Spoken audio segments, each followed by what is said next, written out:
So, mo ni mga besh. Maglugay ta na maglugay. Hangtod kini siya mabukal. O, diba? Next time is, kung ano sa ta, mag-cook ta with the view of Bulkang Kanlaon.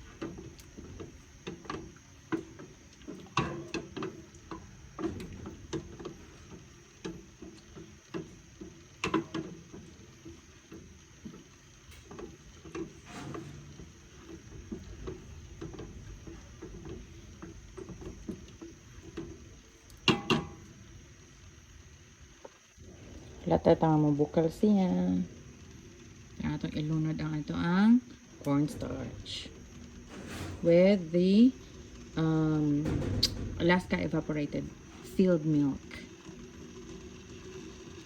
So nag-start na siya.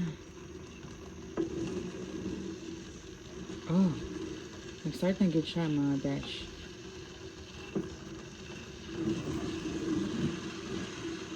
So para walay mo stick, walay madukot, or unsa pa'y tawag na diha, ito siyang lugayon kaya murag hapit na gid siyang mabukal.